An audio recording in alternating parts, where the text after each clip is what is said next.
በታላቅ መከራ ውስጥ የማይወድቅ እምነት እንዴት ይገነባል? የኢዮብን ምስጢር አብረን እንይ። የጽናት ተምሳሌት ኢዮብ። በአንድ ቀን ውስጥ የዚህ ሰው ሕይወት ተገልብጦ ታየ። ገንዘቡን ሁሉ አጣ፣ ልጆቹ ሞቱ፣ ጤናውም እንኳን ተወሰደበት። ከዚህ የከፋ ሁኔታ መገመትም ትችላላችሁ። እንግዲህ በጣም አስደናቂው ክፍል እዚህ ጋር ይመጣል። ኢዮብ በእግዚአብሔር ላይ ከመቆጣት ይልቅ ተንበርክኮ ሰገደ። ነገር ግን ይህ ታሪክ ጥንታዊ ተረት ብቻ አይደለም፣ አንድ ኃይለኛ ምስጢርን ይዟል። የሕይወት ችግሮችን የምታስተናግዱበት መንገድ ሙሉ በሙሉ ሊለውጥ የሚችል ምስጢር ነው። ምን እንደሆነ ማወቅ ትፈልጋላችሁ? እንግዲያውስ ከኛ ጋር ቆዩ። አማኝም ሆነ አማኝ ያልሆነ ሁሉም ሊያዩ የሚገባውን የኢዮብን ምስጢር አብረን እንገልጣለን። በዚህ ቪዲዮ መጨረሻ በሕይወታችሁ ውስጥ ያሉትን ፈተናዎች በሌላ ዓይን እንደምታዩአቸው ቃል እገባላችኋለሁ። ወደ ታሪኩ አስደሳች ክፍል ከመግባታችን በፊት ኢዮብ ማን እንደነበረ ጠለቅ ብለን እንወቅ። መጽሐፍ ቅዱስ ኢዮብ በጣም ልዩ ሰው እንደነበረ ይነግረናል። በኢዮብ መጽሐፍ መጀመሪያ ላይ እንዲህ እናነባለን። በውጭ አገር ኢዮብ የተባለ አንድ ሰው ነበር። ያም ሰው ፍጹም ቅን፣ እግዚአብሔርንም የሚፈራ ከክፋትም የራቀ ነበር ይላል ኢዮብ 1:1። ይህ ማለት ኢዮብ በእውነት ጥሩ ሰው፣ ሁሉም የሚያደንቀው ሰው ነበር። ነገር ግን ኢዮብ ጥሩ ሰው ብቻ አልነበረም፣ በጣም ሀብታምም ነበር። መጽሐፍ ቅዱስ 7000 በጎች፣ 3000 ግመሎች፣ 500 ጥንድ በሬዎች፣ 500 ሴቶች አህዮችና እጅግ ብዙ ባሮች እንደነበሩት ይናገራል። ለመገመት እንዲያመቻችሁ ይህ በዛሬው ጊዜ እንደ ሚሊዮነር የመሆን ያክል ነበር። ኢዮብ በዘመኑ ከነበሩት ሰዎች ሁሉ እጅግ ባለጠጋ እንደነበረ ጥርጥር የለውም። የኢዮብ ቤተሰብም ውብ ነበር። 7 ወንዶችና 3 ሴቶች ልጆች ነበሩት። ሁሉም እርስ በርስ በደንብ ይስማሙ ነበር። አብረው ድግስ ማድረግ ይወዱ ነበር።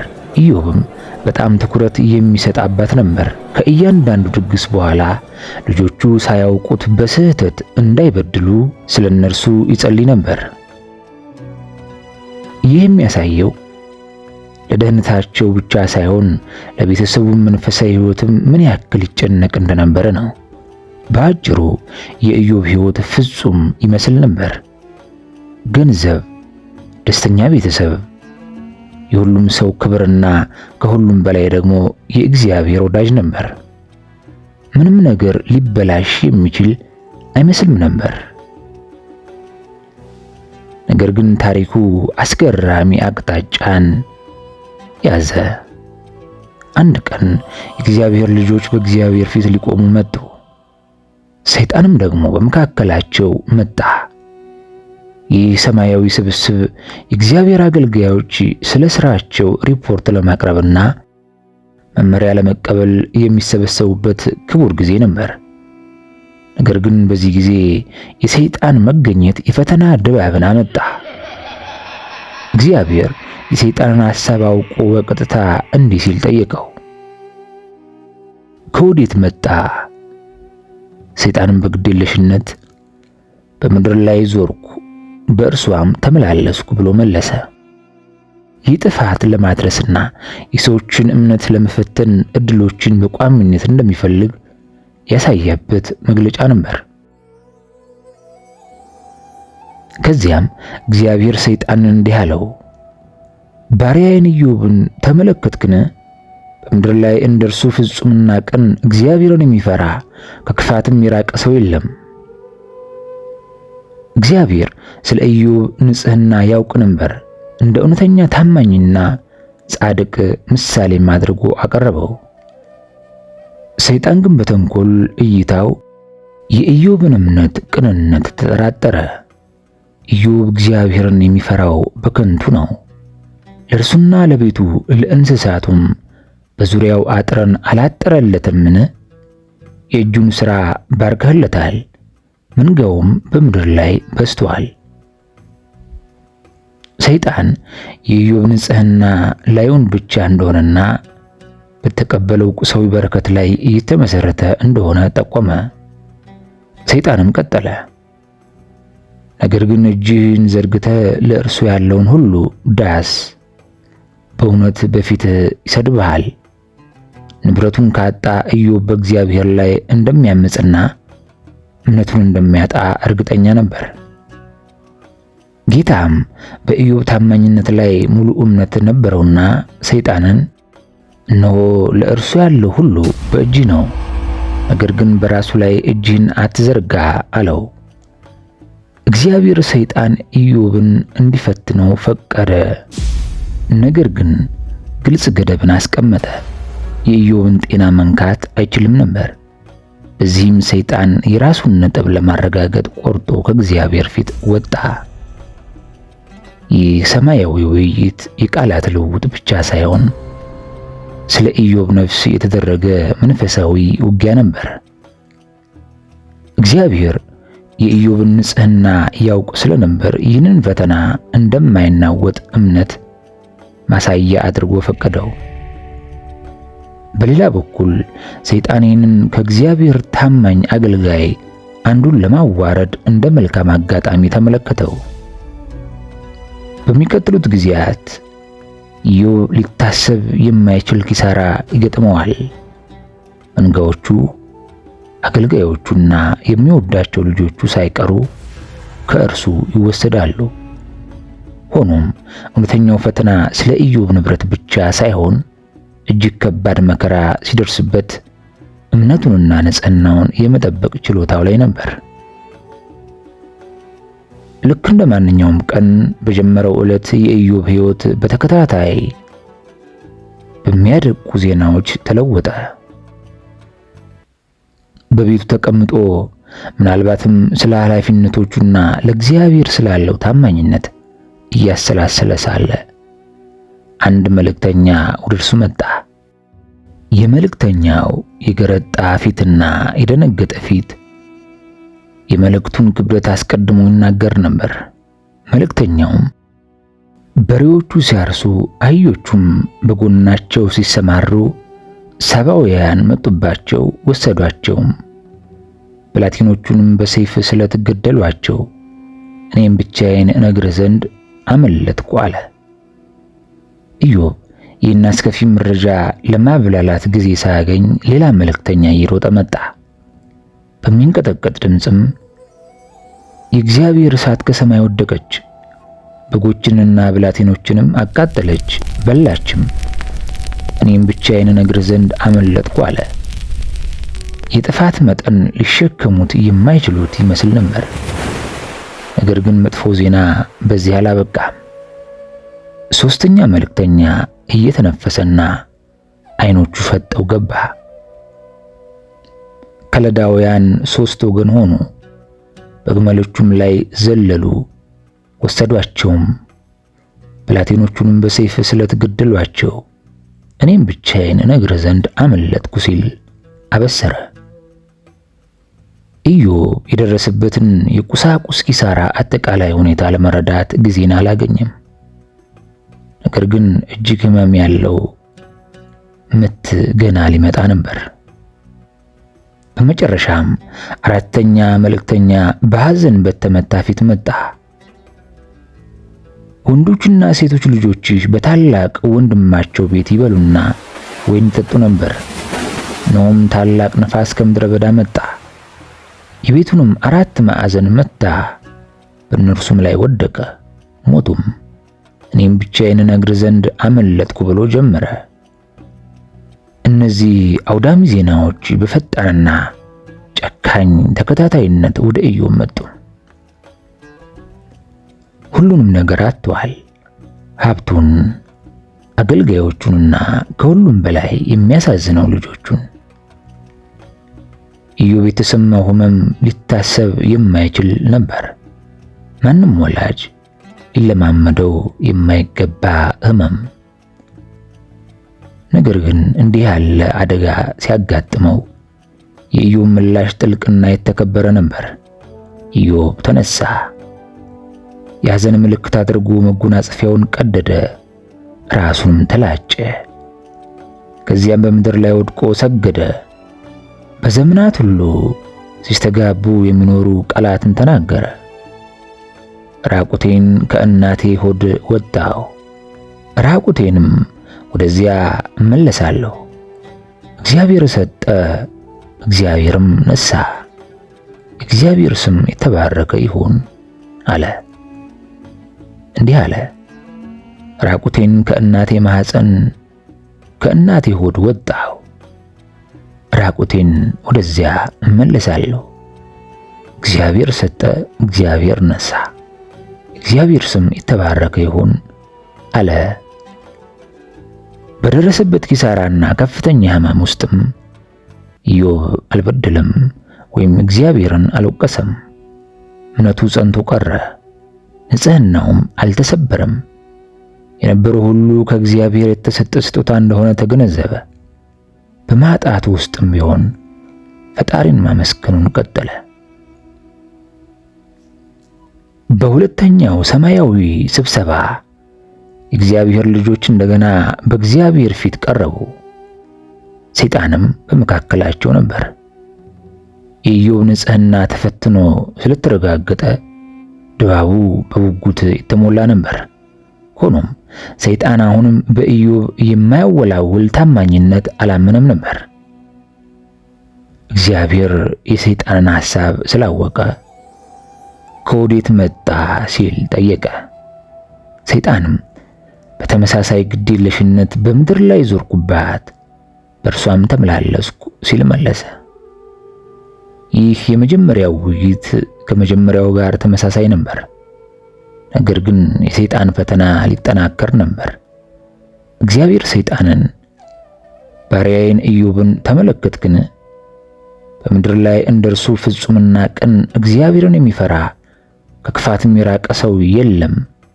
ያለ ምክንያት አጠፋው ዘንድ አነሳሳኸኝ፣ ነገር ግን እስካሁን ፍጹምነቱን ይዟል አለው። እግዚአብሔር ሁሉንም ነገር ካጣ በኋላም የኢዮብን ጥንካሬ አጉልቶ አሳየ። ሰይጣን ሁሌም የራሱን ነጥብ ለማረጋገጥ መንገድ ይፈልጋልና እንዲህ ሲል መለሰ። ቆዳ ስለ ቆዳ ነው፣ ሰው ያለው ሁሉ ስለ ሕይወቱ ይሰጣል። ነገር ግን እጅህን ዘርግተህ አጥንቱንና ሥጋውን ዳስስ፣ በእውነት በፊትህ ይሰድብሃል አለ። ሰይጣን የኢዮብን ሕመም ውጫዊና ቁሳዊ በመሆኑ እምነቱ እንደቀጠለ ጠቆመ። ነገር ግን የገዛ ጤናው ቢነካ በእርግጠኝነት እግዚአብሔርን እንደሚክድ ተናገረ። ጌታም በኢዮብ ታማኝነት ላይ ሙሉ እምነት ነበረውና ሰይጣንን እነሆ እርሱ በእጅህ ነው፣ ነገር ግን ሕይወቱን አትረፍ አለው። እግዚአብሔር ሰይጣን የኢዮብን ጤና እንዲነካ ፈቀደ። ነገር ግን ግልጽ ገደብ አስቀመጠ። ሕይወቱ መጠበቅ አለበት። ሰይጣን በኢዮብ ላይ ከፍተኛውን አካላዊ ስቃይ ለማድረስ ቆርጦ ከእግዚአብሔር ፊት ወጣ። ይህ አዲስ ፈተና ይበልጥ ግላዊና ሕመም ያለው የኢዮብን አካል በቀጥታ የሚነካ ነበር። ሆኖም እግዚአብሔር በኢዮብ ንጽሕና ላይ እምነት ነበረው። እምነቱ ላዩን ብቻ ሳይሆን በባህሪውና በአምልኮ ውስጥ በጥልቅ ስር የሰደደ መሆኑን ያውቅ ነበር። ሰይጣን የኢዮብን ጤና ለመንካት ፈቃድን ካገኘ በኋላ ጊዜን አላጠፋም። ኢዮብ ከእግር ጥፍሩ እስከ ራስ ጠጉሩ ድረስ በክፉ ቁስል መታው። እነዚህ ቁስሎች በጣም ከባድ ከመሆናቸው የተነሳ ሊቋቋሙት የማይችሉት ስቃይን አስከተሉ። አንድ ወቅት ጠንካራና ጤናማ የነበረው ኢዮብ አሁን በአመድ ላይ ተቀምጦ ቁስሉን በሸክላ ቁራጭ የሚፍቅ አሳዛኝ ሁኔታ ውስጥ ገባ። አካላዊ ህመሙ እጅግ የሚያሰቃይ ነበር። ነገር ግን ስሜታዊና ስነ ልቦናዊ ስቃዩም እንዲሁ አውዳሚ ነበር። ኢዮብ ልጆቹን፣ ንብረቱን አጥቷል። አሁን ደግሞ የገዛ ጤናው ተቃወሰ። በዚህ የጭንቀት ሰዓት ከሁሉም ኪሳራዎች ጋር አብራ ስትሰቃይ የነበረችው ሚስቱ ወደ እርሱ ቀረበች። ባሏን በዚህ ሁኔታ ውስጥ በማየቷ የተሰማት ህመም ተስፋ መቁረጧን የሚያሳይ ነገርን እንድትናገር አደረጋት። እስካሁንስ ፍጹምነትህን ይዘሃልን? እግዚአብሔርን ስደብና ሞት አለችው። ለእርሷ ሞት ሁለቱም የሚጋፈጡት ሊቋቋሙት የማይችሉት ስቃይ መገልገያ መንገድ ይመስል ነበር። በዚያ ሁሉ መከራ ውስጥ ኢዮብ እንዴት እምነቱን ጠብቆ መቀጠል እንደቻለ ሊገባት አልቻለም። ቃላቷ ትግሉን የመቀጠል ምንም ትርጉም እንደሌለው ያመነ ሰው የተስፋ መቁረጥና የህመም ስሜትን ያንጸባርቁ ነበር። ሆኖም ግን ኢዮብ በጭንቀት ውስጥ ቢሆንም በጽናትና በጥበብ መለሰ። እንደ አንዲት ሰነፍ ሴት ተናገርሽ፣ መልካሙን ነገር ከእግዚአብሔር ተቀበልን፣ ክፉውንስ ነገር አንቀበልምን አላት። እግዚአብሔርን በረከት እንደተቀበሉ ሁሉ ችግሮችንም መቀበል እንዳለባቸው ተገነዘበ። ኢዮብ እምነቱ በሕይወት ሁኔታዎች ላይ የተመሰረተ ሳይሆን መከራዎች ቢኖሩም በእግዚአብሔር ላይ ባለው የማይናወጥ እምነት ላይ የተመሰረተ መሆኑን ተረዳ። ኢዮብ በንጽህናውና በእምነቱ ጸና። በከንፈሩ አልበደለም፣ እግዚአብሔርንም አልሰደበም። ለሚስቱ የሰጠው ምላሽ ከእግዚአብሔር ጋር ስላለው ግንኙነት ተፈጥሮ የነበረውን ጥልቅ ግንዛቤ ምስክርነት ነበር። ኢዮብ እውነተኛ እምነት በአበባ አልጋ ላይ የተመሰረተ ሳይሆን በከባድ ማዕበል ውስጥም ቢሆን ጸንቶ እንደሚቆም ያውቅ ነበር። በኢዮብ ላይ የደረሰው አደጋ ሲሰማ ሦስቱ የቅርብ ጓደኞቹ ኤልፋዝ፣ በልዳዶስና ሶፋር ሊጠይቁት ወሰኑ። እነርሱ የረጅም ጊዜ ወዳጆች፣ የጥበብና ልምድ ሰዎች ነበሩ። እያንዳንዳቸው በተለያየ አገር የመጡት በዚህ ጥልቅ መከራ ጊዜ ከኢዮብ ጎን ለመሆን ነበር። ቴማናዊው ኤልፋዝ በጥበቡና በረጋ ምክሩ ይታወቅ ነበር። ሾሃዊው በልዳዶስ በንግግሩ ጠንካራና ቀጥተኛ እንደሆነ ይነገርለት ነበር። ነዓማዊው ሶፋር ከሦስቱ ይልቅ ግልፍተኛና በግልጽ ተናጋሪነቱ ይታወቅ ነበር። እነዚህ ሰዎች ተራ ጓደኞች ብቻ ሳይሆኑ ስለ ኢዮብ በእውነት የሚያስቡና ድጋፋቸውን ለመስጠት ረዥም ጉዞ ለማድረግ ፈቃደኛ የሆኑ ሰዎች ነበሩ። ወደ ኢዮብ ቤት ሲቃረቡ ያዩት ነገር ልብ የሚሰብር ነበር። ኢዮብ በቁስል ተሸፍኖ በአመድ ላይ ተቀምጦ ፍጹም ሊለይ በማይቻል ሁኔታ ላይ ነበር። የጓደኛቸውን ስቃይ መጠን ሲመለከቱ ሰውነታቸው ተንቀጠቀጠ። የሐዘን ምልክት አድርገው መጎናጸፊያቸውን ቀደዱ። እያንዳንዳቸውም አፈር ዘግነው በራሳቸው ላይ በመነስነስ ጥልቅ ሐዘናቸውንና ከኢዮብ ጋር ያላቸውን አክብሮት አሳዩ። አንዲት ቃል ሳይናገሩ 7 ቀንና 7 ሌሊት ከኢዮብ ጋር መሬት ላይ ተቀመጡ። በፍጹም ዝምታም ቆዩ። የኢዮብ ስቃይ ክብደት በጣም ትልቅ ስለነበር አንዳቸውም ቢሆኑ ሕመማቸውን ለመግለጽ ወይም ማጽናኛ ለመስጠት ተገቢ ቃላትን አላገኙም። ዝምታው ለኢዮብ ስቃይ የነበራቸውን ክብርና ሸክሙን ለመጋራት ያደረጉት ሙከራ ነበር። በዝምታ ውስጥም ቢሆን እነዚያ 7 ቀናትና 7 ሌሊቶች የእውነተኛ ወዳጅነት ምስክር ነበሩ። የኢዮብን ሕመም ለማቅለል ወይም ለማብራራት ከመሞከር ይልቅ ኤልፋዝ፣ በልዳዶስና ሶፋር አንዳንድ ጊዜ ዝም ብሎ አብሮ መገኘት ትልቅ የመጽናናት መንገድ እንደሆነ ተረድተው ነበር። መልስ ወይም መፍትሄ ለመጫን ሳይሞክሩ በቀላሉ ከጎኑ ለመሆን እዚያ ነበሩ። ከ7 ቀንና ከ7 ሌሊት ዝምታ በኋላም በመጨረሻ ኢዮብ የዝምታውን መጋረጃ በተስፋ መቁረጥ ጩኸት ሰበረው። የተወለደበትን ቀን ረገመ። የዓለምን ብርሃን ባላየሁ ኖሮ ሲል ተመኘ።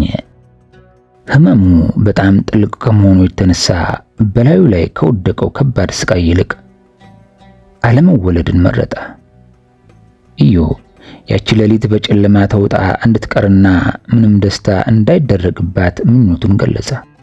ጭንቀቱ የሚጨበጥ ነበር። ይህም ሁሉንም ነገር ያጣና ሊቋቋሙት በማይችሉት ሕመም ውስጥ የተዘፈቀ ሰው ነጸብራቅ ነው። የኢዮብ ጓደኞች ኤልፋዝ፣ በልዳዶስና ሶፋር ምላሽ ለመስጠት ተገደዱ። ያንዳንዳቸው በየተራ የኢዮብን ስቃይ በራሳቸው እምነትና ጥበብ ለመረዳትና ለማስረዳት በመሞከር ረጅም ንግግሮችን አደረጉ። ቴማናዊው ኤልፋዝ ከኢዮብ ጓደኞች ለመናገር የመጀመሪያው ነበር። የኢዮብን ቀድሞ ለብዙዎች ጥበብ ያለው አማካሪና ድጋፍ እንደነበረ በማስታወስ በስጋትና በስልጣን ቅልቅል ስሜት ተናገረ። ሆኖም አሁን የኢዮብ ተራ መጠናከር እንደሆነ ጠቆመ። ኤልፋዝ ስቃይ የኃጢአት ውጤት እንደሆነና እግዚአብሔር የሚወዳቸው እንደሚቀጣ ተከራከረ። ማንም ሰው በእግዚአብሔር ፊት ንጹሕ እንዳልሆነ መንፈስ የነገረውን ራእይ ተረከ። ኢዮብ የእግዚአብሔርን ቅጣትና ፍቅራዊ እርማት መቀበል እንዳለበት ጠቆመ። ኤልፋዝ ኢዮብ ጻድቅ ከሆነ እግዚአብሔር በእርግጠኝነት መልሶ እንደሚባርከው በመግለጽ እግዚአብሔርን እንዲፈልግ አበረታታው። ኢዮብ ስለ ስቃዩ በጥልቅ ዋይታ መለሰ። ሕመሙን ከባሕር አሸዋ እንደሚከብድና ሊሸከሙት የማይችል ሸክም እንደሆነ ገለጸ። ኢዮብ በጓደኞቹ አዘነ። በልዳዶስ ጠንከር ያለና ቀጥተኛ አቀራረብን በመከተል የኢዮብ ልጆች በገዛ ኃጢአታቸው እንደሞቱ ጠቆመ። ይህም የኢዮብ ስቃይ የስህተቶቹ ቀጥተኛ ያልሆነ ውጤት ሊሆን እንደሚችል ያሳያል። በልዳዶስ ኢዮብን እግዚአብሔርን በቅንነት እንዲፈልግ አበረታታው። ንጹሕና ቅን ከሆነ እግዚአብሔር ሀብቱን መልሶ እንደሚሰጠውና እንደሚባርከው ተናገረ።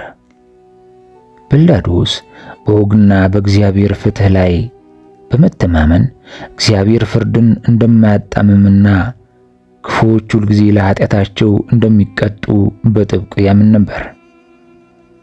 ኢዮብ ጽናውን በድጋሚ አረጋገጠና በእግዚአብሔር ግልጽ ያልሆነ ኢፍትሐዊ ብስጭቱን ገለጸ።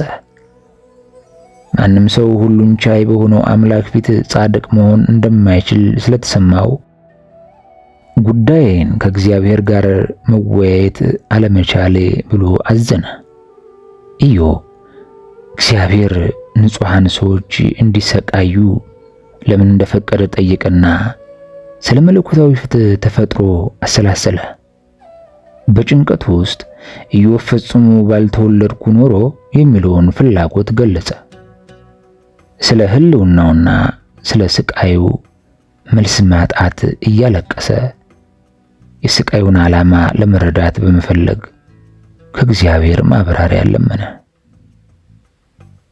ነዓማዊው ሶፋር ከጓደኞቹ መካከል በጣም ግልፍተኛ ነበር። ኢዮብንም ብዙ በመናገሩና በትዕቢቱ ከሰሰው። እግዚአብሔር ኢዮብን ከሚገባው ያነሰ እየቀጣው እንደሆነ ተከራከረ። ይህም የኢዮብን ስቃይ የሚያጸድቁ የተደበቁ ኃጢአቶች እንዳሉ ይጠቁማል። ሶፋር ኢዮብ ንስሐ እንዲገባና በቅንነትና በንጽህና ወደ እግዚአብሔር እንዲመለስ መከረው። ይህን ካደረገ ብሩህና የተስተካከለ የወደፊት ጊዜ እንደሚያይ ቃል ገባለት። ለሶፋር የእግዚአብሔር ጥበብና ኃይል የማይመረመር ነበር። እናም ብቸኛው ተገቢው ምላሽ መገዛትና ንስሐ መግባት ነበር። ኢዮብም ጓደኞቹን ስለ አለመረዳታቸውና ለምላሾቻቸው ላዩን ወይም ጥልቀት የሌለው መሆኑን ተቻቸው። የእግዚአብሔር ጥበብ ከሰው ግንዛቤ እጅግ የራቀ መሆኑን እናም ጻድቃን ሊሰቃዩ ክፉዎች ግን ብዙ ጊዜ እንደሚበለጽጉ አጽንዖት ሰጠ። ኢዮብ በእግዚአብሔር ጥበብና ፍትህ ላይ ያለውን እምነት ገለጸ። ነገር ግን የስቃዩን ምክንያት ባለመረዳቱ ብስጭቱን አሳይቷል። ንጽህናውን አረጋገጠ እናም ጉዳዩን ለማቅረብ ከእግዚአብሔር ጋር ለመገናኘት ጠየቀ። ኤልፋዝ ኢዮብን ንግግሩ ባዶና አክብሮት የጎደለው መሆኑን በመግለጽ በኃጢአተኛነት ከሰሰው። ኢዮብ በቃላቱ እግዚአብሔርን መፍራትና ለእርሱ ያለውን አምልኮ እያናጋ እንደሆነ ተከራከረ። ኤልፋዝ ስቃይ የኃጢአት ውጤት እንደሆነና እግዚአብሔር ክፉዎችን እንደሚቀጣ ደግሞ ተናገረ። ክፉ አድራጊዎች የሚጋፈጡትን አስከፊ መዘዝ በመግለጽ ኢዮብ ስለ ራሱ ድርጊቶች ማሰብና የእግዚአብሔርን ይቅርታ መጠየቅ እንዳለበት ጠቆመ። ኢዮብ ጓደኞቹ አስጨናቂ አጽናኞች እንደሆኑ ተናገረ። ንጽህናውን በመከላከል እድሉን ቢያገኝ ጉዳዩን እንደሚያጸድቅና ንጽህናውን እንደሚያሳይ አወጀ። በልዳዶስ ክፉዎች እንደሚሰቃዩና እንደሚጠፉ አጥብቆ ተናገረ። ይህም ኢዮብ በዚህ ምድር ውስጥ እንደሚወድቅ ያሳያል። ክፉ በሚሰሩ ላይ የሚጠብቃቸውን አስከፊ ዕጣ ፈንታ በግልጽ በመግለጽ ኢዮብ አቋሙን እንደገና እንዲመረምር ጠቆመ። በልዳዶስ እግዚአብሔር ጻድቅ እንደሆነና የኢዮብ ስቃይ የአንድ መተላለፍ ተፈጥሯዊ ውጤት እንደሆነ አቋሙን አጠናከረ። ኢዮብ ጓደኞቹ በፍትህ ጉድለት እንደያዙትና ቃላቶቻቸው በስሜት አልባነት የተሞሉ እንደሆኑ ቅሬታውን አቀረበ። የስቃዩን መጠንና በጓደኞቹም ሆነ በእግዚአብሔር የመተው ስሜት እንዳለው ገለጸ። ሁሉ ቢሆንም ኢዮብ በመለኮታዊ ቤዛነት ላይ ያለውን ተስፋ እንዲህ ሲል በልበ ሙሉነት ገለጸ። እኔ ግን የሚቤዠኝ ሕያው እንደሆነ መጨረሻም በምድር ላይ እንዲቆም አውቃለሁ። ይህ መግለጫ በእግዚአብሔር የመጨረሻ ፍትህ ላይ ያለውን የማይናወጥ እምነት ማሳያ ነበር።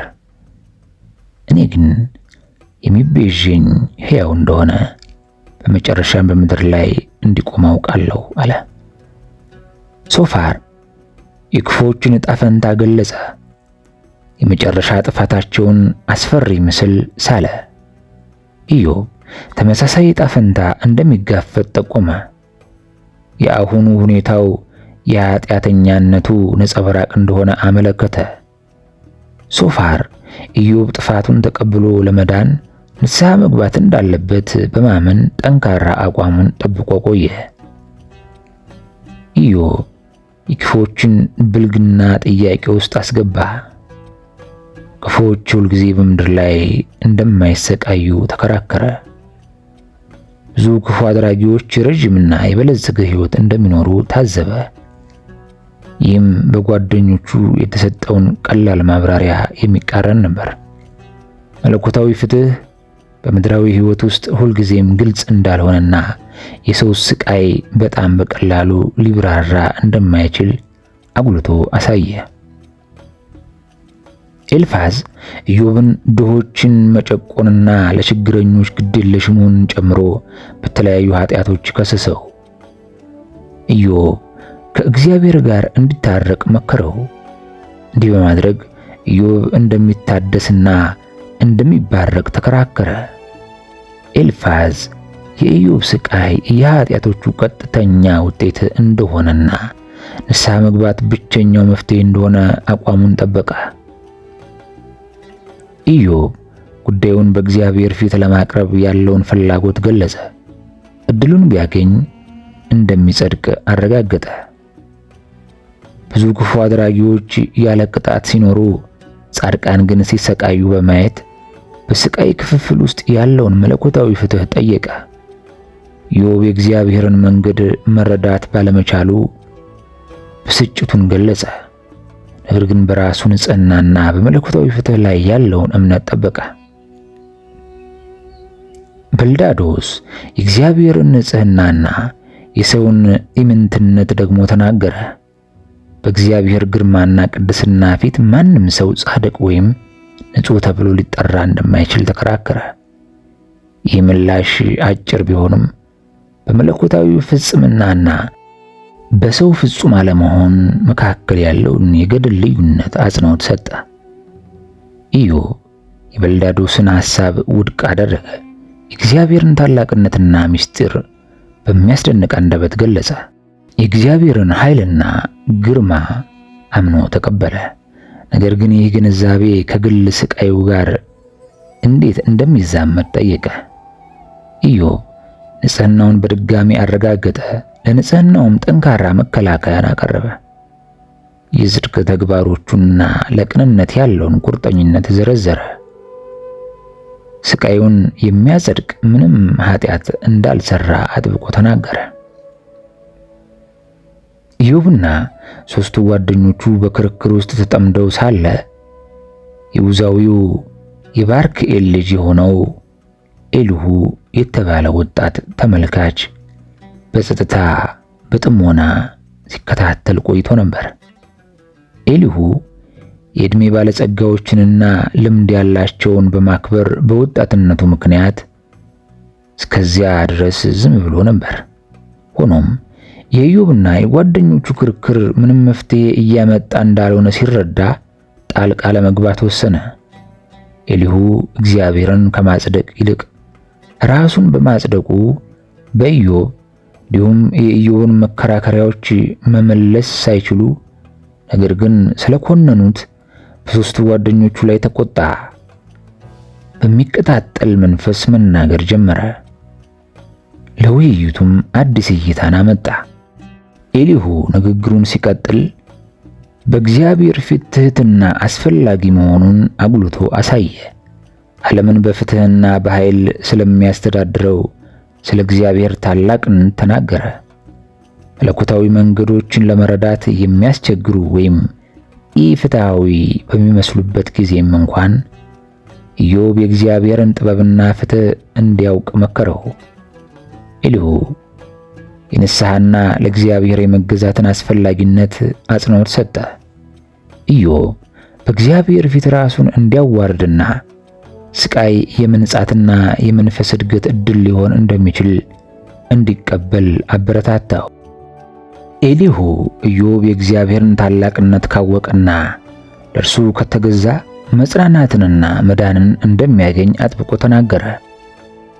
ንግግሩን ሲያጠቃልልም ኤልሁ ኢዮብና ጓደኞቹ የእግዚአብሔርን ታላቅነትና ጥበብ እንዲያስቡ ጥልቅ ጥሪን አቀረበ። እግዚአብሔር በሁሉም ድርጊቶቹ ጻድቅ እንደሆነና ስቃይ ብዙውን ጊዜ ከሰው ልጅ የቅርብ ግንዛቤ በላይ የሆነ ታላቅ ዓላማ ሊኖረው እንደሚችል አስታወሳቸው። ከኢዮብና ከጓደኞቹ ንግግሮች ሁሉ በኋላ በመጨረሻ እግዚአብሔር ለኢዮብ በአውሎ ነፋስ ውስጥ ሆኖ መለሰለት። ይህ መለኮታዊ መገለጥ ኃይለኛና ግርማ ሞገስ ያለው ነበር። በታሪኩ ውስጥ ወሳኝ ነጥብን አመለከተ። እግዚአብሔር መናገር የጀመረው ለኢዮብ ጥያቄዎች ቀጥተኛ መልስ ለመስጠት ሳይሆን እርሱን ለመሞገትና በፈጠረው አጽናፈ ሰማይ ታላቅነትና ውስብስብነት ላይ እንዲያሰላስል ለማድረግ ነበር። እግዚአብሔር ስለ አጽናፈ ሰማይና ስለ መለኮታዊ ሥራዎቹ ስላለው ውስን ግንዛቤ ኢዮብን ጠየቀው። ያለ ዕውቀት ምክርን የሚያጨልም ይህ ማን ነው? ከዚያም እግዚአብሔር ኢዮብን ወገቡን እንደ ሰው ታጥቆ ጥያቄዎቹ መልስ እንዲሰጥ ጋበዘው። ይህም በመለኮታዊ ጥበብና በሰው ግንዛቤ መካከል ያለው የገደል ልዩነትን ያሳያል። እግዚአብሔር ስለ ዓለም አፈጣጠር ጥያቄዎችን ጀመረ። ምድርን የመሰረትኩ ጊዜ አንተ ወዴት ነበርክ? ኢዮብ የሚያውቅ ከሆነ እንዲናገር ጠየቀው። መጠኖቿ ማን እንደወሰነ፣ ገመድን ማን እንደዘረጋባት፣ ስለ መሠረቶቿና ስለ ማዕዘን ድንጋዩ ጠየቀ።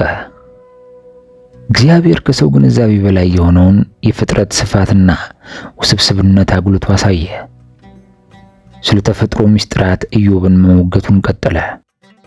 ከዘመንህ ጀምሮ በውኑ ማለዳን አዘዝካትን? ወይስ ለንጋት ስፍራዋን አሳወካትን? በማለት እግዚአብሔርም ኢዮብን ወደ ባህር ምንጭ እንደገባ ወይም በጥልቁ ውስጥ እንደተመላለሰ ጠየቀው። የውርጭን መዝገብ ያውቅ እንደሆነ፣ የሰማይ ሥርዓትን ይረዳ እንደሆነ፣ ወይም ሰማያትንና ዝናብን መቆጣጠር ይችል እንደሆነ ጠየቀ። እግዚአብሔር ስለ እንስሳትና ምስጢራዊ ሕይወታቸውም ተናገረ። ለአንበሳ ንጥቂያን ትጠምዳለህን? ወይስ የአንበሳን ደቦል የምግብ ፍላጎት ታረካለህን? በእግዚአብሔር እንክብካቤ ስር የሚኖሩትንና በሰው ግዛት ስር የማይሆኑትን እንደ ተራራ ፍየልና የዱር አህያ ያሉ የዱር እንስሳትን ነፃነት ገለጸ። እግዚአብሔር እንቁላሎቿን በመሬት ውስጥ ስለምትተወው ሰጎንና በጦርነት ውስጥ ስላለው የፈረስ ጥንካሬና ድፍረት ጠቀሰ። እያንዳንዱ ፍጡር ከልዩ ባህሪያቱ ጋር የእግዚአብሔር የፈጠራ ጥበብ ምስክር ነው። ተከታታይ መለኮታዊ ጥያቄዎችን ከአጽናፈ ሰማይ ስፋትና ከእግዚአብሔር ሐሳብ ጥልቀት አንጻር የኢዮብን ትንሽነት አሳይተውታል። እግዚአብሔር አምላክ የኢዮብን አለማወቅ ብቻ እያጎላ ሳይሆን ዓለም በሰው ግንዛቤ በላይ በሆነ በመለኮታዊ ሥርዓትና ጥበብ እንደሚመራ እያሳየ ነበር። ከዚያም እግዚአብሔር እንደ ብሄሞትና ሌዋታን ያሉ ኃይለኛ ፍጥረታትን እንዲያብራራና እንዲቆጣጠር ኢዮብን ተገዳደረው። በእግዚአብሔር የተፈጠረው ግዙፍና ኃይለኛ ፍጡር ብሄሞት የፍጥረትን ጥንካሬና ግርማ ይወክላል። ሌዋታን በአስደናቂ መገኘቱና በጭካኔው ማንም ሰው ሊገራው ወይም ሊጋፈጠው የማይችል ፍጡር ነው። እግዚአብሔር እነዚህን ፍጥረታት እንደ ምሳሌ በመጠቀም ከሰው አቅምና ቁጥጥር ውጭ የሆኑ የፍጥረት ገጽታዎች እንዳሉ አሳየ። ከእግዚአብሔር ግርማ ሞገስ የተላበሰ ንግግር በኋላ ኢዮብ በመለኮታዊ ታላቅነትና ጥበብ መገለጥ በጥልቅ ተነካ። በኢዮብ ምዕራፍ 12 ከቁጥር 2 ላይ በታደሰ ትሕትናና ስለ እግዚአብሔር ተፈጥሮ ጥልቅ ግንዛቤ ለጌታ መለሰ። ኢዮብ ምላሹን የእግዚአብሔርን ሁሉን ቻይነት በመቀበል ጀመረ። ሁሉን ታደርግ ዘንድ ቻይ እንደሆንክ ሐሳብም ይከለከል ዘንድ ከቶ እንዳይቻል አወቅሁ። የእግዚአብሔር ዓላማዎች የማይመረመሩና ኃይሉ ያልተገደበ መሆኑን እንደተረዳ አመነ። ኢዮብ የእግዚአብሔር ሥራዎችና ዕቅዶች በማንኛውም ሰው ሊጠየቁ ወይም ሊደናቀፉ እንደማይችሉ ተገንዝቦ ነበር። የእግዚአብሔርን ቃላት በመጥቀስ ቀጠለ። ያለ ዕውቀት ምክርን የሚሰውር ይህ ማን ነው? አለ። ኢዮብ የማያስተውላቸውን ነገሮች የማያውቃቸውን ድንቅ ነገሮች እንደተናገረ ተናዘዘ። የቀድሞ ቃላቶቹ ችኩልና በመለኮታዊ እውነታ ውስጥ ግንዛቤ ላይ እየተመሰረቱ መሆናቸውን አወቀ። ከዚያም ኢዮብ የእግዚአብሔርን መመሪያ አስታወሰ። ስማ፣ እኔም ልናገር እጠይቅሃለሁ፣ አንተም አስታውቀኝ። ይህ እግዚአብሔር ኢዮብን እንዲሰማና እንዲማር ያቀረበው ጥሪ ለለውጡ ወሳኝ ነበር። ኢዮብ በሰውኛ ግንዛቤው ላይ ተመስርቶ ስቃዩን ለማስረዳት ሞክሮ ነበር። አሁን ግን ከመለኮታዊ ጥበብ ለመስማትና ለመማር ፈቃደኛ የሆነ ተማሪ ቦታ ላይ ራሱን አኖረ። በጥልቅ መገለጥና የንስሐ ወቅት ኢዮብ እንዲህ ሲል አወጀ። መስማትንስ በጆሮ በመስማት ሰምቼ ነበር፣ አሁን ግን ዓይኔ አየችህ። ይህ መግለጫ ስለ እግዚአብሔር ካለ የአእምሮ ዕውቀት ወደ ግላዊና ቀጥተኛ ከፈጣሪ ጋር የመገናኘት ልምድ መሸጋገሩን ያሳያል። በፈተናውና በእግዚአብሔር ንግግር አማካኝነት ኢዮብ ወደ ይበልጥ የጠበቀና ጥልቅ የእግዚአብሔር ተፈጥሮ ግንዛቤ መጣ። በመጨረሻም ኢዮብ በችኩል ቃላቶቹ ተጸጸተ። ስለዚህ ራሴን አነቃለሁ፣ በአፈርና በአመድ ላይ ተቀምጬ እጸጸታለሁ። በሰውነቱ ተነሳሽነትና በንስሐ አስፈላጊነት በማመን በእግዚአብሔር ፊት ሙሉ በሙሉ ራሱን አዋረደ። አፈርና አመድ በጥንታዊ ባህል የሐዘንና የንስሐ ምልክቶች ነበሩ። ይህም ኢዮብ የእግዚአብሔርን መንገድ በመጠየቁ ከልቡ ማዘኑን ያመለክታል። ይህ የንስሐና የማስተዋል ወቅት በኢዮብ ሕይወት ውስጥ የመቀየሪያ ነጥብ ነበር። በከፍተኛ ስቃይና በጥያቄ ጉዞ ውስጥ አልፏል። ነገር ግን በመጨረሻ አዲስ የእምነትና የማስተዋል ጥልቀትን አገኘ። ኢዮብ የመለኮታዊውን ዕቅድ ሁሉንም ገጽታዎች ባይረዳም በእግዚአብሔር ጥበብና ፍትሕ መታመን እንደሚችል ተገነዘበ። ኢዮብም ለእግዚአብሔር ምላሽ ከሰጠ በኋላ ጌቴሴማናዊው ኤልፋዝን እንዲሁም ሁለቱን የኢዮብ ጓደኞች በልዳዶስንና ሶፋርን ገሰጻቸው። እግዚአብሔር በእነርሱ ተቆጣ፣ ምክንያቱም ስለ እርሱ እውነቱን አልተናገሩም ነበር። ምንም እንኳን ስቃይና ጥያቄ ቢኖረውም ከእግዚአብሔር ጋር ባለው ግንኙነት መሠረታዊ ንጽሕናን ከጠበቀው ኢዮብ በተቃራኒ እግዚአብሔርም ኤልፋዝን እንደ ባሪያዬ እንደ ኢዮብ ቅን ነገርን ስለ እኔ አልተናገራችሁምና ቁጣዬ በእናንተ በሁለቱ ጓደኞቹ ላይ ነዷል አለው። ይህ መለኮታዊ ተግሳጽ በስቃይና ግራ መጋባት ውስጥም ቢሆን የኢዮብ ታማኝ መልስ ፍለጋ ከጓደኞቹ መሠረተ ቢስ ግምቶችና ክሶች እንደሚሻል አጉልቶ አሳይተዋል። ራሳቸውን ለማንጻት እግዚአብሔር የኢዮብን ጓደኞች መስዋዕት እንዲያቀርቡ አዘዘ። አሁን እንግዲህ 7 ወይፈኖች፣ 7 አውራ በጎች ይዛችሁ ወደ ባሪያዬ ወደ ኢዮብ ሂዱ፣ የሚቃጠለውን መስዋዕት ስለ ራሳችሁ አሳርጉ። ባሪያዬም ኢዮብ ስለ እናንተ ይጸለያል፣ እንደ ስንፍናችሁ እንዳላደርግባችሁ እኔ ፊቱን እቀበላለሁ። ይህ መስዋዕት ተግባርና የኢዮብ ምልጃ እግዚአብሔር አምላክ ጓደኞቹን ስላጠፉት ቃላቶቻቸው ይቅር ይላቸው ዘንድ አስፈላጊ ነበር። ኤልፋዝ፣ በልዳዶስና ሶፋር ጌታ እንዳዘዛቸው አደረጉ። ኢዮብም ስለ እነርሱ ጸለየ። የኢዮብ ምልጃ በእግዚአብሔር ዘንድ ተቀባይነትን አገኘ። ይህም የይቅርታና የእርቅን አስፈላጊነት ያሳያል። ኢፍትሐዊ በሆነ መንገድ የከሰሱትን ሰዎች ለመማለድ ያደረገው ይህ ተግባር የኢዮብን ልብ ታላቅነትና ይቅር የማለት አቅሙን አሳይቷል። ከዚህ ርቅ በኋላ እግዚአብሔር የኢዮብን ሀብት መለሰ፣ ከዚህ በፊት ከነበረው እጥፍ አድርጎም ሰጠው። የኢዮብ ሀብት በብዛት ተመለሰ። ወንድሞቹ፣ እህቶቹና ከዚህ በፊት የሚያውቁት ሁሉ ወደ እርሱ መጡ፣ አጽናኑት። እግዚአብሔርም ስላመጣበት ክፉ ነገር ሁሉ አረጋጉት። ኢዮብን በማክበርና መታደሱን በማክበር እያንዳንዳቸው ስጦታን፣ የብር ጌጣጌጥንና የወርቅ ቀለበትን አመጡ። ኢዮብ በታላቅ ሀብት ተባረከ። 14000 በጎች፣ 6000 ግመሎች፣ 1000 ጥንድ በሬዎችና 1000 ሴቶች አህዮች ነበሩት። በተጨማሪም እግዚአብሔር እንደገና ልጆችን 7 ወንዶችንና 3 ሴቶችን ልጆች ሰጠው። የኢዮብ ሴቶች ልጆች በታላቅ ውበታቸው ይታወቁ ነበር። ስማቸውንም ይሚማ፣ ቃሲያና ቀርናፍክ ብሎ ጠራቸው። በዚያን ጊዜ ከነበረው ልማድ በተለየ መልኩ የእኩልነትና የልግስና መንፈስን በማንጸባረቅ ኢዮብ ለሴት ልጆቹ ከወንድሞቻቸው ጋር ርስት ሰጣቸው። የኢዮብ ሕይወት ረዥምና በበረከት የተሞላ ነበር። ከታደሰ በኋላ 140 ዓመታት ኖረ። ልጆቹንና የልጅ ልጆቹን እስከ 4 ትውልድ አየ። ኢዮብ በእምነት በመቋቋምና በከፍተኛ መከራዎች ውስጥም እንኳን በእግዚአብሔር ላይ ባለው ጥልቅ እምነት ተለይቶ የሚታወቅ ሙሉና የተባረከ ሕይወት ከኖረ በኋላ በመልካም እርጅና ሞተ። እናም የኢዮብ ምስጢር እዚህ ነው።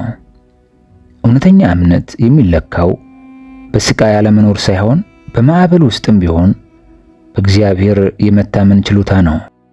እግዚአብሔር ከችግሮቻችን እንደሚበልጥና ጥበቡ ከእኛ ግንዛቤ በላይ እንደሆነ ማወቅ ነው። ችግሮች ሲገጥሙን ኢዮብንና ጉዞውን ማስታወስ እንችላለን። ጥርጣሬያችንንና ሕመማችንን ይዘን እግዚአብሔርን መፈለግ እንችላለን። በመከራ ውስጥ እንደሚያሳልፈን በመተማመን ሁልጊዜ መትጋት አለብን። ስለዚህ በሚቀጥለው ጊዜ ፈተና ወይም ኪሳራ ሲገጥማችሁ ኢዮብን አስታውሱት። የማይናወጥ እምነቱን፣ ግንዛቤን ለማግኘት ያደረገውን ፍለጋና በእግዚአብሔር ያገኘውን መልስ አስታውሱ። እንደ ኢዮብ ሁሉ እናንተም በእምነታችሁ ጥንካሬንና ተስፋን ማግኘት እንደምትችሉ እወቁ። እግዚአብሔር አምላክ በሁሉም ሁኔታዎች ውስጥ ከእናንተ ጋር ነው። እናም ሙሉውን ምስል ማየት ባንችልም እንኳን ለሕይወታችሁ ታላቅ ዓላማ አለው። ይህ የኢዮብ ታሪክ ኃይለኛ መልእክት ነው። እምነታችን በማንኛውም ማዕበል ውስጥ ሊደግፈን እንደሚችል ማስታወሻ ነው። የኢዮብ ምስጢር ብዙውን ጊዜ ከግምት ጋር የሚቃረን ጥልቅ እውነትን ይገልጻል። ፈተናዎች ምንም ያህል የሚያሰቃዩና ለመረዳት የሚያስቸግሩ ቢሆኑም ወደ ጥልቅና ወደ የበለጠ የጠበቀ የእግዚአብሔር ዕውቀት የሚወስዱ መንገዶች ሊሆኑ ይችላሉ። ይህ መገለጥ ስቃይን መወገድ ወይም በፍጥነት ማለፍ እንዳለበት ነገር ብቻ የማየት ተፈጥሯዊ ዝንባሌያችንን ይሞግታል።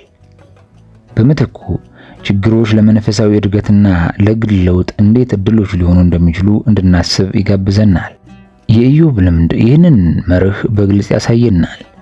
በፈተናው መጀመሪያ ላይ ኢዮብ ጻድቅና እግዚአብሔርን የሚፈራ ሰው ነበር። ነገር ግን ስለ እግዚአብሔር ያለው ግንዛቤ በልምዶችና በዘመኑ በነበረው የተለመደ ግንዛቤ የተገደበ ነበር። በኪሳራ በስቃይና በጥያቄ ሕመም ሂደት ውስጥ ኢዮብ ከዚህ በፊት ያውቀው የነበረውን ሁሉ ወደሚያልፍ ቀጥተኛ የእግዚአብሔር ግንኙነት መጣ። ኢዮብ ለጥያቄዎቹ ሁሉ ቀጥተኛ መልስ እንዳላገኘ ልብ ማለት ያስፈልጋል። እግዚአብሔር ለስቃዩ ምክንያት አላብራራለትም ወይም እያንዳንዱን የተከሰተ ክስተት አላደነቅለትም። በምትኩ ኢዮብ እጅግ የላቀና ጠቃሚ የሆነ ነገር ተቀበለ፤ የእግዚአብሔር ሕልውናና ባህሪ ቀጥተኛ መገለጥ። ይህ ልምድ አመለካከቱን ሙሉ በሙሉ ለወጠው። ከአሁን በኋላ ሊብራሩ የማይችሉ ሁኔታዎች ሰለባ አልነበረም። ነገር ግን የእግዚአብሔር ክብር ያየና በከፊልም ቢሆን የጥበቡንና የኃይሉን ስፋት የተረዳ ሰው ነበር። ይህ ለውጥ እያንዳንዱ አማኝ ሊረዳውና ሊቀበለው የሚገባ ምስጢር ዋና ነጥብ ነው። የህይወት ችግሮች የሚታለፉ መሰናክሎች ወይም የሚሸከሙ ሸክሞች ብቻ አይደሉም። ከእግዚአብሔር ጋር የሚደረግ ጥልቅና ለውጥ አምጪ ግንኙነት አምጪ እድሎች ናቸው እንጂ። ፈተናዎች ሲገጥሙን ትልቅም ይሁን ትንሽ እግዚአብሔርን ይበልጥ በጠለቀና በቅንነት መንገድ መፈለግ እድሉ አለን። በእነዚህ በተጋላጭነትና በችግር ጊዜያት ነው ብዙውን ጊዜ እግዚአብሔርን በአዲስና በጥልቅ መንገዶች ለመስማትና ለመለማመድ ክፍት የምንሆነው። የኢዮብ ለውጥ እውነተኛ መንፈሳዊ እድገት ብዙውን ጊዜ የሚከሰተው በምቾትና በቀላል ጊዜ ሳይሆን በትግልና በፈተና ጥልቀት ውስጥ መሆኑን ያስተምረናል።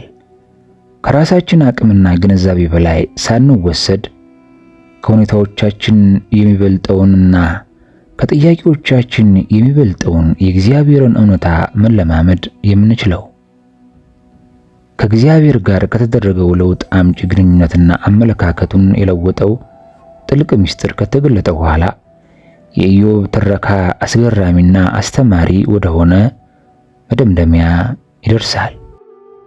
ጌታ ከፊተኛው ይልቅ የኋለኛውን የኢዮብን ሕይወት ባረከ ይላል ኢዮብ 42 ቁጥር 12። ይህ የኢዮብ መታደስ ብዙውን ጊዜ ለታማኝነቱ እንደ ቀላል ሸክም ወይም ለስቃዩ ሁሉ የሚካስ ደስተኛ መጨረሻ ተደርጎ በተሳሳተ መንገድ ይተረጎማል። ሆኖም በጥንቃቄ ማንበብ ጥልቅና የበለጠ ትርጉም ያለው እውነትን ይገልጻል። የኢዮብ መታደስ ቁሳዊ ብቻ አይደለም።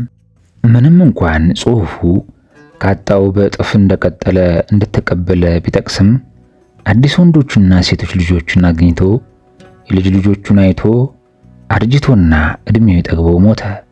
ነገር ግን የዚህ መታደስ በጣም አስፈላጊው ገጽታ የሚመጣው ከኢዮብ ለውጥ በኋላ መሆኑ ነው። በቀላሉ ወደ ቀድሞ ሁኔታው አልተመለሰም። ስለ እግዚአብሔርና ስለ ራሱ ጥልቅ ግንዛቤ ያለው የተለወጠ ሰው ነው። ይህ እውነተኛ ሀብት፣ እውነተኛ ደስታ መጨረሻ በቁሳዊ በረከቶች ውስጥ፣ በውጫዊ ሁኔታዎች ውስጥ ሳይሆን ኢዮብ አሁን በሚለማመደው ከእግዚአብሔር ጋር ባለው የጠበቀና ለውጥ አምጪ ግንኙነት ውስጥ መሆኑን ያስተምረናል። የኢዮብ መታደስ ቀደም ሲል የነበረውን ስቃይ እንደማይክድ ወይም እንደማያሳንስ ልብ ማለት ያስፈልጋል። ኪሳራዎቹ እውነተኛና ሕመም ያላቸው ነበሩ፣ በቀላሉም አይሰረዙም። ያጣቸው ልጆች በአዲሶቹ አይተኩም። በምትኩ ኢዮብ በፈተናዎቹ ያገኘው ጥበብና እይታ የበለጸገ አዲስ የሕይወት ምዕራፍ ይለማመዳል። ይህ የኢዮብ ታሪክ ገጽታ ወሳኝ ትምህርት ያስተምረናል።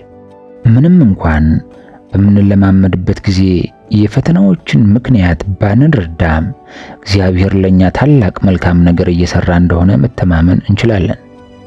ይህ መልካም ነገር መጀመሪያ የምናስበው ወይም የምንጠብቀው ላይሆን ይችላል። ነገር ግን እጅግ በጣም ጠቃሚ የሆነ ነገር ነው። ይኸውም ጥልቅ የእግዚአብሔር ዕውቀትና የባህሪያችን መለወጥ ነው። የኢዮብ ታሪክ ሁሉም ታማኝ አማኞች እንደ እርሱ ያለ ቁሳዊ መታደስ እንደሚያገኙ ቃል ይገባል። በምትኩ እግዚአብሔር እጅግ የሚያሰቃዩ ልምዶቹን እንኳን በመዋጀት ወደ መንፈሳዊ እድገትና በረከት እድሎች መለወጥ እንደሚችል ወደሚያመለክተው ጥልቅ መንፈሳዊ እውነት ይጠቁማል። ኢዮብ ምስጢር የሚያሳየን የፈተናዎቻችንን ምክንያት ባንረዳም እግዚአብሔር በእኛና በእኛ በኩል እየሰራ ወደ እርሱ አምሳል እየቀረጸን እንደሆነ ማመን እንችላለን። አሁን የኢዮብን ኃይለኛ ምስጢር ስለገለጥን በተፈጥሮ የሚነሳው ጥያቄ ይህንን ለውጥ አምጪ እውነት በዕለት ተዕለት ሕይወታችን እንዴት ተግባራዊ ማድረግ እንችላለን የሚለው ነው። ይህ ጥንታዊ ዕውቀት በዘመናዊ ዓለም የእምነት ጉዟችን ላይ እንዴት ተጽዕኖ ሊያሳድርስ ይችላል? በመጀመሪያ ችግሮች ግድ የእግዚአብሔር ቁጣ ምልክት አለመሆናቸውን መረዳትና መቀበል አለብን። የኢዮብ ታሪክና ስቃይ ሁልጊዜ ለኃጢአት የሚሰጥ መለኮታዊ ቅጣት ነው የሚለው ቀላል አስተሳሰብ ሙሉ በሙሉ የፈረሰ ነው። ኢዮብ ጻድቅ ሰው ነበር። ሆኖም ግን ከባድ ፈተናዎችን አስተናገደ። ይህ ሁሉም ስቃይ የግል ውድቀቶቻችን ወይም የኃጢአቶቻችን ቀጥተኛ ውጤት ነው ከሚለው አስጨናቂ አስተሳሰብ ነፃ ያወጣናል። በምትኩ ትግሎቻችንን በእምነታችን እናም በእግዚአብሔር ዕውቀታችን ለማደግ እናም እምቅ ዕድሎችን እንድናይ ተጋብዘናል። ፈተናዎች ሲገጥሙን ወዲያውኑ ለምን ይህ በእኔ ላይ እየደረሰ ነው ብለን ከመጠየቅ ይልቅ ከዚህ ስለ እግዚአብሔር ምን መማር እችላለሁ ብለን መጠየቅ እንችላለን። ይህ የአመለካከት ለውጥ ጥልቅና እናም ለመከራዎች የምንሰጠው ምላሽ በእጅጉ ሊለውጠን ይችላል። ሁለተኛው የኢዮብ ምስጢር ስለ እግዚአብሔር ካለ ቲዎሪያዊ ዕውቀት ይልቅ ከእግዚአብሔር ጋር ያለን የግል ልምድ እንድንሰጥ ያስተምረናል። ኢዮብ ስለ እግዚአብሔር ከመስማት እግዚአብሔርን ወደ ማየት እንደተሸጋገረ ሁሉ እኛም ከመለኮት ጋር ባለን ግንኙነት ጥልቅ ቅርርብን እንድንፈልግ ተገደናል። ይህ ማለት ለጸሎት ጊዜ መስጠት፣ ለቅዱሳት መጻሕፍት ላይ በጥልቀት ማሰላሰል ወይም በቀላሉ በዕለት ተዕለት ሕይወታችን ውስጥ ለእግዚአብሔር መገኘት ትኩረት መስጠት ሊሆን ይችላል። ግቡ የአእምሮ ዕውቀት ብቻ ከመሆን ወደ ሕያውና ለውጥ አምጪ የእግዚአብሔር ልምድ መሸጋገር ነው። ሌላው የኢዮብ ምስጢር ወሳኝ አተገባበር እግዚአብሔር ከሰው አእምሮ ግንዛቤ በላይ እጅግ ታላቅና ውስብስብ መሆኑን መረዳት ነው። ይህ በመለኮታዊ ምስጢር ፊት ወደ ትህትናና አክብሮት ይጋብዛል። የማንረዳቸው ወይም ኢፍትሐዊ የሚመስሉ ሁኔታዎች ሲገጥሙን አመለካከታችን ውስን መሆኑን በመገንዘብ እግዚአብሔር ለኢዮብ የተናገራቸውን ቃላት ማስታወስ እንችላለን። በመጨረሻም የኢዮብ ምስጢር ከውጫዊ ሁኔታዎች ይልቅ የውስጥ ለውጥን ዋጋ እንድንሰጥ ያስተምረናል። ምንም እንኳን ኢዮብ በቁሳቁስ ቢታደስም እውነተኛ ድል መንፈሳዊ ለውጡ ነበር።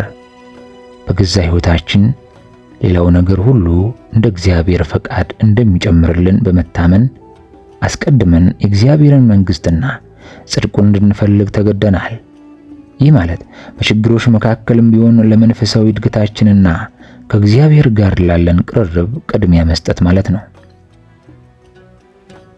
ሊገመት የማይገባው የኢዮብ ምስጢር ወሳኝ ገጽታ በእምነት የመጽናት አስፈላጊነት ነው።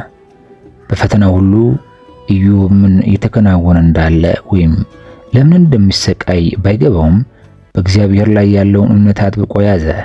ይህ ጽናት ዝም ብሎ እልህ ወይም የስቃዩን እውነታ መካድ አልነበረም። በተቃራኒው ሁኔታዎች ስለ መለኮታዊ ቸርነትና ፍትህ የሚያምነውን ሁሉ የሚቃረኑ በሚመስሉበት ጊዜም እንኳን በእግዚአብሔር ባህሪ ላይ ያለ የማይናወጥ መታመን ነበር። ሐዋርያው ያዕቆብ በአዲስ ኪዳን ይህንን የኢዮብን ታሪክ ገጽታ ለየት አድርጎ ያጎላል። የኢዮብን ትዕግስት ሰምታችኋል፣ ጌታም የፈጸመለትን አይታችኋል። ጌታ እጅግ የሚምር የሚራራም ነውና ያዕቆብ 5:11። ይህ ማጣቀሻ ለኢዮብ ጽናት የሚሰጥ ምስጋና ብቻ ሳይሆን ለአማኞች ሁሉ በአስቸጋሪ ጊዜያት እምነትን ስለመጠበቅ አስፈላጊነት ኃይለኛ ማስታወሻ ነው። የኢዮብ ጽናት የጥርጣሬ ወይም የተስፋ መቁረጥ ጊዜያት አልነበሩትም ማለት አይደለም። የኢዮብ መጽሐፍ በስሜታዊ ዋይታዎችና በጠንካራ ጥያቄዎች የተሞላ ነው። ኢዮብ ሕመሙን ወይም ግራ መጋባቱን ከእግዚአብሔር አልደበቀም። ሆኖም በጨለማ ጊዜያት ውስጥም እንኳን እምነቱን ሙሉ በሙሉ አልተወም። እግዚአብሔርን መፈለጉን፣ ለመልስና ለፍትህ መጮሁን ቀጠለ። ይህ ለእኛ ወሳኝ ትምህርት ነው። እምነት ውስጥ እውነተኛ ጽናት የጥርጣሬዎቹ ወይም የትግሎች አለመኖር ሳይሆን መንገዶችን ባንረዳም እንኳን እግዚአብሔርን መፈለግ ለመቀጠል መወሰን ነው። የኢዮብ ጽናት ስለ በሰለ እምነት ተፈጥሮ ያስተምረናል። ፈጽሞ ያልተፈተነ እምነት በቀላሉ ሊናወጥ የሚችል እምነት ነው። ፈተናዎች ምንም እንኳን የሚያሰቃዩ ቢሆኑም እምነታችንን የማጠናከርና የማጥለቅ አቅም አላቸው። ወርቅ በእሳት እንደሚጠራ ሁሉ እምነታችንም በሚገጥሙን ችግሮች ይጸዳልና ይጠነክራል። ጴጥሮስ ይህንን እውነት በመጀመሪያ መልእክቱ ይገልጸዋል። በዚህም እጅግ ደስ ይላችኋል፣ ነገር ግን በእሳት ምንም ቢፈተን ከሚጠፋ ወርቅ ይልቅ አብልጦ የሚከብር የተፈተነ እምነታችሁ ኢየሱስ ክርስቶስ ሲገለጥ ለምስጋናና ለክብር ለውዳሴ የሚገኝ ዘንድ አሁን ለጥቂት ጊዜ ቢያስፈልግ በልዩ ልዩ ፈተና አዝናችኋል ይላል። አንደኛ ጴጥሮስ 1:6-7። የኢዮብ ታሪክ እንደሚያሳየን እምነታችን ይበልጥ ጥልቅ፣ ትክክለኛና የሕይወትን ችግሮች የመቋቋም አቅም ያለው የሚሆነው በትክክል በመከራ ጊዜ በምናሳየው ጽናት ነው። ልክ በኢዮብ ላይ እንደተከሰተው ከእግዚአብሔር ጋር ወደ ላቀ የጠበቀ ግንኙነት የሚመራን ይህ ጽናት ነው። ስለዚህ የራሳችን ፈተናዎች ሲገጥሙን በኢዮብ ምሳሌ መነሳሳት እንችላለን። ጽናት ችግሮችን የመቋቋም ተገብሮ በጎነት ብቻ ሳይሆን በሕይወት ማዕበል ውስጥ እግዚአብሔር በንቃትና ያለማቋረጥ መፈለግ መሆኑን ማስታወስ እንችላለን። ወደ ኢዮብ ምስጢር ልብ የሚመራን ይህ ጽናት ነው። ይኸውም ከሕያው አምላክ ጋር የሚደረግ ለውጥ አምጭና የጠበቀ ግንኙነት ነው። በኢዮብ ታሪክ ውስጥ ወደዚህ ጥልቅ ጉዞ መጨረሻ ስንደርስ መንፈሳዊ ሕይወታችንንና ስለ እግዚአብሔር ያለንን ግንዛቤ የመቀየር ኃይል ያለውን ምስጢር እናገኛለን። የኢዮብ ምስጢር ስቃይን ለማስወገድ የሚረዳ የጥንቆላ ቀመር ወይም ለሕይወታችን ችግሮች የሚሰጥ ቀላል ማብራሪያ አይደለም። እጅግ ጥልቅና ለውጥ አምጪ የሆነ ነገር ነው። በፈተናዎች አማካኝነት ማንኛውንም ቲዎሪያዊ ወይም ስነ መለኮታዊ ግንዛቤን የሚያልፍ የጠበቀና የግል የእግዚአብሔር ዕውቀት ላይ መድረስ እንደምንችል የሚገልጽ መገለጥ ነው። የኢዮብ ታሪክ የሚያስተምረን እውነተኛ እምነት ፈጽሞ ያልተፈተነ ሳይሆን በመከራ እሳት ውስጥ ካለፈ በኋላ ጠንካራና ጥልቅ ሆኖ የሚወጣው ነው። ያገኘነው ምስጢር ከሩቅ የሚደነቅ ብቻ ሳይሆን በዕለት ተዕለት የእምነት ጉዟችን ውስጥ የሚኖርና የሚተገበር ነው። የኢዮብን ቃላት እናስታውስ። መስማትንስ በጆሮ በመስማት ሰምቼ ነበር፣ አሁን ግን ዓይኖቼ አየችህ። ከሁለተኛ ደረጃ ዕውቀት ወደ ግላዊና ለውጥ አምጪ እግዚአብሔር ልምድ መሸጋገር ያንዳንዱ አማኝ ሊፈልገው የሚገባ የምስጢሩ ዋነኛ ጥበብ ነው። የራሳችን ፈተናዎችን ስንጋፈጥ ትልቅም ይሁን ትንሽ የኢዮብን ምሳሌ ማስታወስ እንችላለን። እዚያን ችግሮች የሚታለፉ መሰናክሎች ብቻ ሳይሆኑ ከእግዚአብሔር ጋር ለሚደረግ ጥልቅ ግንኙነት እንደ ዕድሎች አድርገን ማየትን መምረጥ እንችላለን። በተገብሮ እጅ መስጠት ሳይሆን በሕይወት ማዕበል ውስጥ እግዚአብሔርን በንቃትና በጋለ ስሜት በመፈለግ መጽናትን መማር እንችላለን። የኢዮብ ምስጢር ወደ ይበልጥ የበሰለና ጠንካራ እምነት ይጋብዘናል። ይህ እምነት ምቹ በሆኑ ሁኔታዎች ላይ የተመሰረተ ሳይሆን የማይለወጠው የእግዚአብሔር ባህሪ እርግጠኝነት ላይ ስር የሰደደ ነው። እግዚአብሔር ከተወሰነ ግንዛቤያችን እጅግ እንደሚበልጥ፣ ጥበቡና ፍቅሩ ከመረዳት አቅማችን በላይ እንደሆኑ ያስታውሰናል። ይህንን ምስጢር በሕይወታችን ስንተገብር ከእግዚአብሔር ጋር ጥልቅ ቅርርብን ለመፈለግ ከውጫዊ ሁኔታዎች ይልቅ የውስጥ ለውጥን ዋጋ ለመስጠት እናም ሙሉ በሙሉ ባንረዳውም እንኳን በሉዓላዊው የእግዚአብሔር ዕቅድ ለመታመን ተገዳድረናል። እንደ ኢዮብ ከፈተናችን ታድሰን ብቻ ሳይሆን በጥልቅ ተለውጠን እንውጣ። እምነታችን ይጠንከር፣ ስለ እግዚአብሔር ያለን ግንዛቤ ይስፋ፣ ከእርሱ ጋር ያለ ቅርርብም ይጥለቅ። እናም በራሳችን የጽናትና የለውጥ ተሞክሮዎች ለዚህ ዘመን ተሻጋሪ ምስጢር ኃይል ሕያው ምስክሮች እንሆን። ሌሎችም ከሕያው አምላክ ጋር ጥልቅና እውነተኛ ግንኙነትን እንዲፈልጉ እናነሳሳ። የኢዮብ ምስጢር የጥንት ታሪክ ትምህርት ብቻ አይደለም፣ እምነታችንንና ሕይወታችንን የመቀየር አቅም ያለው ሕያውና ኃይለኛ እውነት ነው። እያንዳንዳችን ይህንን ምስጢር እንቀበል፣ ሙሉ በሙሉ እንኑረው፣ እናም ቃል የሚገባውን ጥልቅ ለውጥ እንለማመድ።